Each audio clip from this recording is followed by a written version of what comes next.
I don't like some of the things that the Israeli government is doing. I didn't like some of the things that the Biden administration was doing. When you realize that our children are in the crosshairs by bad policy, all bets are off. So I figured out about 11 years ago that the ultimate conspiracy rabbit hole is vaccine safety. Now, if you haven't gone down this rabbit hole yet, when you do, you will discover a whole host of rabbit holes that you could spend the rest of your life going down to try to piece together what is true, what is real, something that is a commodity that seems to be in short supply these days. It's why conspiracy theories have become so prevalent and so popular. When you don't give the public answers to basic questions, they will seek the truth. And the more you try to gaslight or brainwash or propagandize the lies, the worse it will get. That's exactly what happened in California in 2015 when politics and health merged. Now, it merged a long time ago, actually, before then. And I know that because I actually used to work on Wall Street for biotechnology and pharmaceutical companies. I was in charge of their investor relations and helping add life to the corporate story and to their stock, because most of them are publicly traded. Now, here's what's interesting. Back in the 90s, these biotech and pharmaceutical companies were actually getting offices on K Street in Washington, D.C. What is K Street? K Street is notorious for housing all the major lobbying firms in Washington. We already know that we live in an era where the largest lobby is the energy lobby. However, the pharmaceutical industry outstaffs the energy lobby 15-1. The pharmaceutical industry is in bed with the government, who in 1986 granted, and this was Congress, granted pharmaceutical companies the best business model in the world. This is a business model that you could only dream of. And that is absolute immunity from prosecution for any damages caused by your vaccines. So you're telling me that we're mandating products into the bloodstream of children, or, depending on what state you live in, denying them access to public and private school for an industry that has zero liability for those products. Simultaneously, we have watched, since the 1986 Act was signed into law, more and more and more vaccines be added to the childhood schedule that is recommended by the CDC. And in many cases, states will follow whatever those guidelines are. So in 2015 in California, which by the way was a test, the legislation that was passed by, I would argue, allegedly, a corrupt state government, because all those same players in 2015 in California ended up being in the Biden administration in 2020. Kamala Harris was the attorney general in California in 2015, and of course went on to become a horrible vice president, in my opinion. All those same players colluded with lobbying groups to pass the most aggressive policy for hindering parents to have any kind of health freedom over their children in exchange for access to the education system. Now, what you may not know is that every state has its own constitution. And the California Constitution actually states that no child, even if you're diagnosed with a contagious disease like HIV or hepatitis, or even if you're illegal, if you're in this country illegally, you can still be admitted to the public school system in California. However, If you're a perfectly healthy child that's never been vaccinated, denied. You must put 22 pharmaceutical products into your child at the age of 5, or no public or private school in the state of California. And if your child actually did receive an injury from a vaccine, no medical exemptions. Sorry. Either line up or shut up, and forget it if you're a 2-income household, which is basically what it takes for the average American to live in California. You need 2 incomes because it's so expensive. Sorry, you're going to have to homeschool your kid or jab them up. And that's what happened in 2015. Now, the reason it's the gateway conspiracy is because once you realize the junk science, the collusion, all of the elements that have put us into this moment in time where we're facing these kinds of policies that take away the rights of parents to work with their medical providers and make the decisions that are best for their children, not following some blanket policy, because we all know, by the way, that everybody is different. We all have different biomes. Everybody reacts differently to any pharmaceutical product on the planet. One size does not fit all. You cannot take a pharmaceutical product and apply it across the entire population and have the same outcome. You can't, because people are different. You cannot apply a one-size-fits-all when it comes to medicine. And when you do that, people get hurt.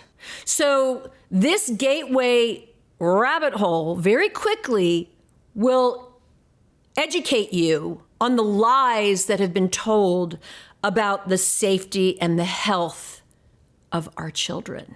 When you realize that our children are in the crosshairs by bad policy, all bets are off. Now everything has to be examined. The food, the water, the dietary guidelines, the curriculum.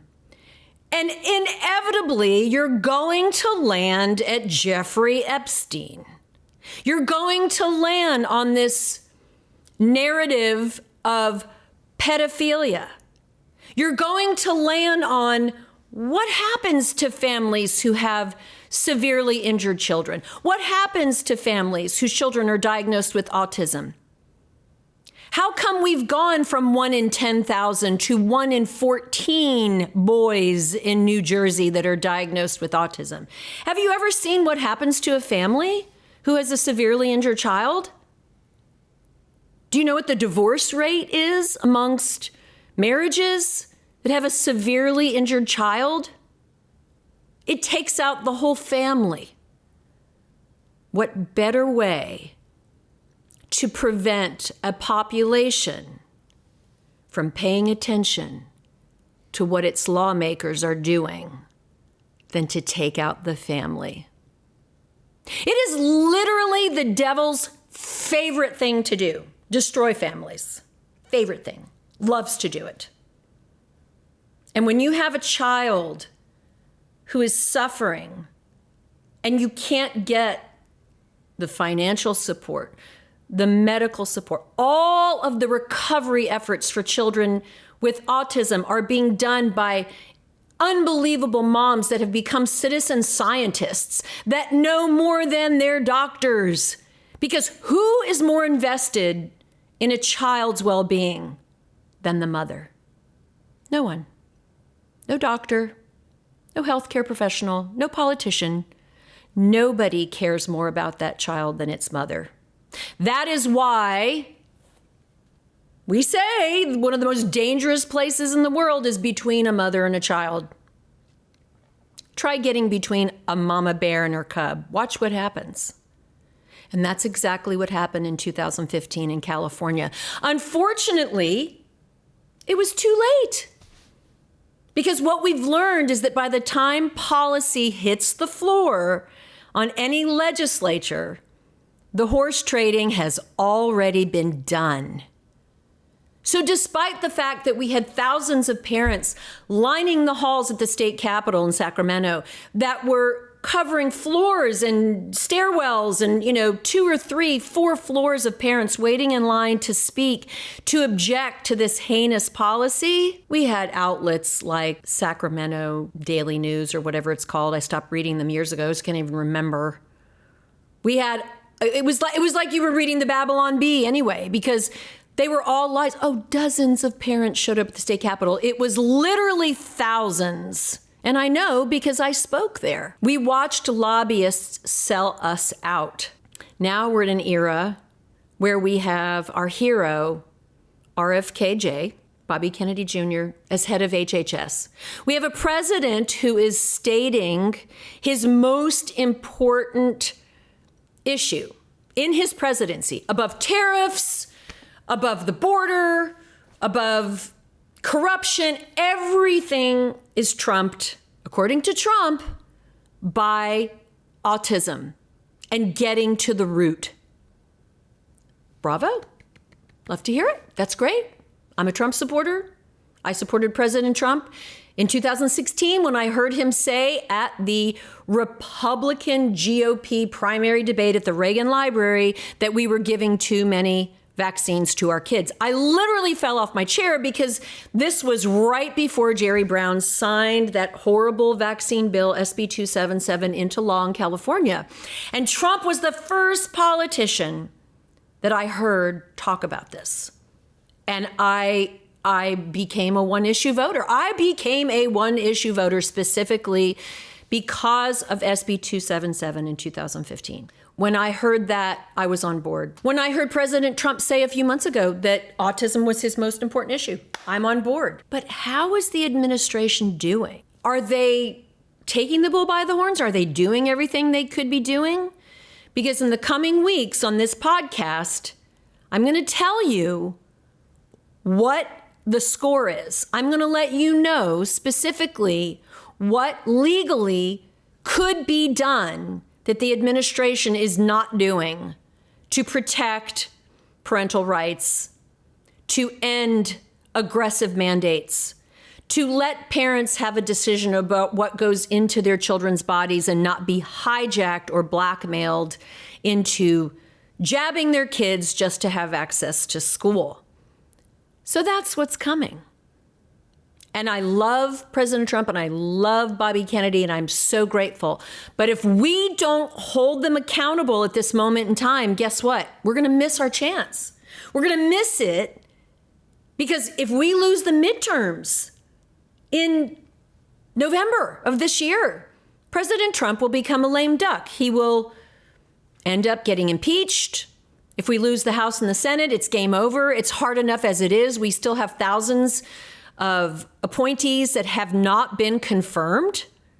So President Trump still doesn't have all of his picks in place for his administration. He's being throttled. And the question is Mr. Kennedy being throttled by President Trump on the things that he could be doing? These are the things we're going to unpack. So I invite you to follow. Please like and follow us. This podcast has been a long time coming, but I believe the time is now to address some of these issues. Before we go, I just want to say one thing, and that is this. The assassination of Charlie Kirk was a gut blow to freedom. It was a gut blow to our hope that the next generation in our country had leadership that was good and whole and just and Christian. That's what our country's founded on, Christian values. We had a chance at a really bright future, and when they took Charlie away from us, they dimmed that light for a minute. And it hurts, it still hurts. But what also hurts is the division that we are seeing amongst the Christian community and what is happening with Israel. So I want to make a comment about this because I really do believe that we need all hands on deck if we're going to save this country. And we're far, far from out of the woods. There's a lot that needs to be done, and there's a lot of support that we all need to figure out how we can contribute on even a hyper-local level, no matter what state, city, town you reside in. We all need to get involved in preserving our liberties, or they're going to be gone. And one trend that I don't like seeing right now is the attempt to shut down our free speech, our First Amendment rights.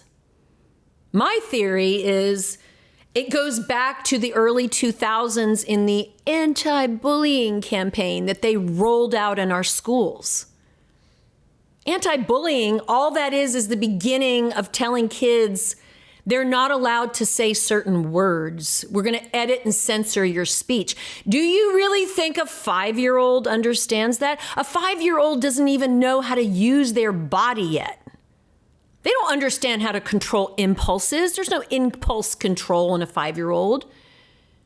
Instead of talking about, oh, don't be a bully, and shaming somebody, shaming a child for outbursting in something that maybe wasn't polite, we could teach manners. But we don't need to be censoring our children when they don't even understand the word. That's exactly what's happening now. I don't like this quick to label. When you label, what you're actually doing is the same thing that propaganda does. It seeks to label and discredit and diminish people by oh, you're a racist. Oh, you're a this. Oh, you're a that. That is not having conversation. And that is what Charlie stood for. When we stop talking, bad things happen. We need to be able to have civil discourse. We need to be able to respectfully share ideas that maybe people have differings of opinion without the threat of violence. If we stop doing that, we're in trouble. And that's what we started doing the anti-bullying campaign. We were shaming children if you use a certain word, instead of using that opportunity as a moment to talk about manners and let's be polite and let's not label people. The way to help people grow is not to label them with another label when they label. We're just in a vicious, infinite loop now. We're not actually doing anything productive. So, throwing around terms like anti-Semite, throwing around terms like racist, throwing around terms that aren't necessarily reflective of what's happening. They could be your opinion, but that doesn't inspire civil discourse. It actually is going ad hominem, which most of you probably know, is a legal term for when I don't have a credible argument, I'm just going to attack my opponent personally. And that sets up a distraction technique, and now you're not even having a robust, productive conversation. It's okay to agree to disagree. But labeling is not the answer. I don't like some of the things that the Israeli government is doing. I didn't like some of the things that the Biden administration was doing. And I couldn't blame people in other countries for criticizing the Biden administration. He was a terrible president, in my opinion. I think he harmed our nation. And a lot of what the Trump administration is doing is trying to repair some of that damage. Let's start with the open border. Oh, we're going to force vaccines on our children to go to school, but we're just going to let millions of people on the border with no accountability on their vaccine status? What is the hypocrisy is just blinding, and it's nauseating. So I don't like, and I didn't speak kindly about Biden when he was our president, and that's called free speech.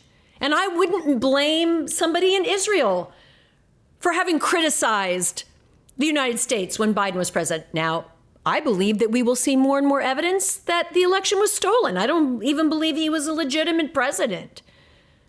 And the Trump administration is actually making noise that we're going to see some evidence very soon toward that end.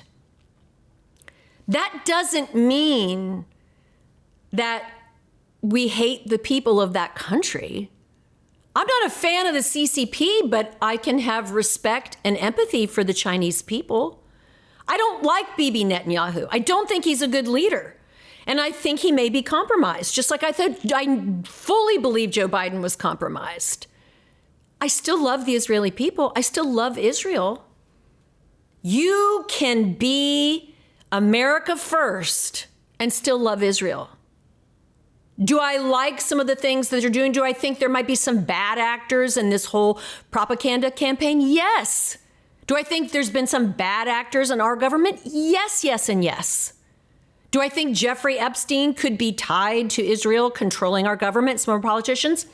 Very likely could be. Will we ever see proof of that? Probably not. It doesn't mean we stop asking questions. It means we have to start holding our lawmakers accountable, like really accountable, not like fake accountable, like really accountable, which we haven't been doing. That's part of how we're in this pickle in the first place. So that's where we are. I just wanted to introduce to anyone who's watching how I got here, how the Mom Street Journal came to be.